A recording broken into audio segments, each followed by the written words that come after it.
In this episode, we're going to learn how to evict birds. No, just kidding. This birdhouse, the birds are already gone for the winter, so we're going to use this to demonstrate a very important aspect of the swing, all right?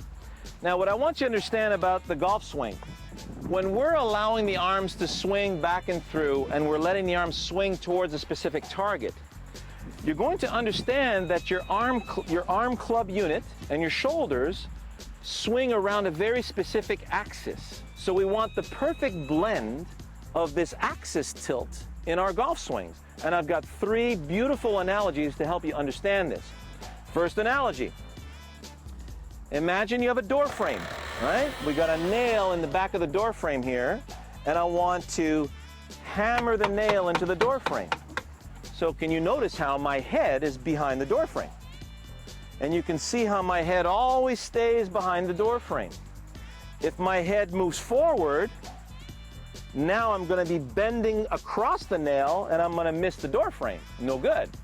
If I overdo it, then I'm going to be bending up on the nail. Just the right inclination, and I'm hammering straight into the nail. Very easy to understand, isn't it? If I pretend this club is an axe, and this, I'm going to be chopping down this tree. If it's a heavy axe, right, I got to split hand my grip, a lot of weight on this side here. So what I'm going to do is I'm setting myself up so that when I toss the axe and let the weight of the axe come through the tree, you can see the solid position that I'm in. Now, if I miss the tree, you can see that I'm still in very solid balance because my head is supported by this front leg. If I get away from the tree, notice how the weight is too much on the right side, and I swing, I'm definitely going to throw myself off balance.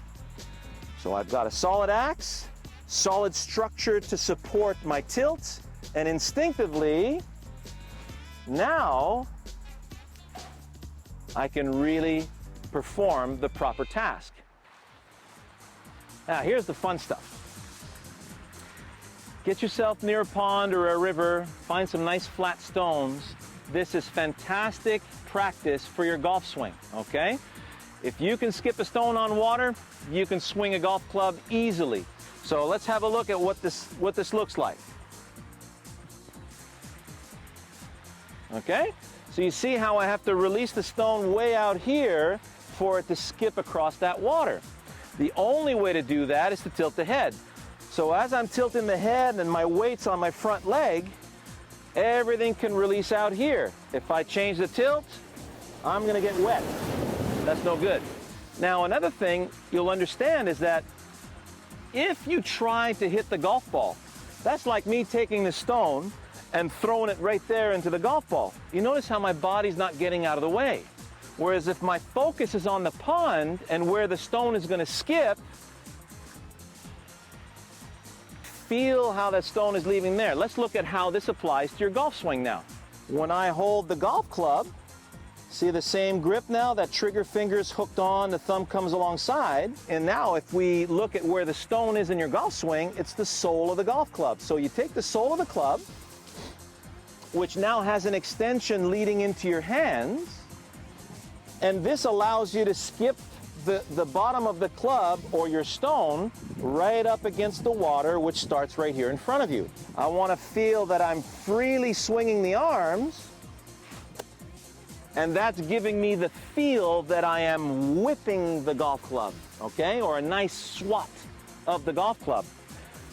I don't ever want to feel like I am pushing the club or shoving the club through the ball, all right? So very important to feel that whip. Now, I take the club, give it a nice whip. See where the club passed again? So we call this a whipping skip. Here we go. Got my target. Ball is in the way of me swinging towards the target. My focus is on the whipping skip. I take the sole of my club, and I skip it across the ground towards my target. Ooh, nice shot. See you in the next segment.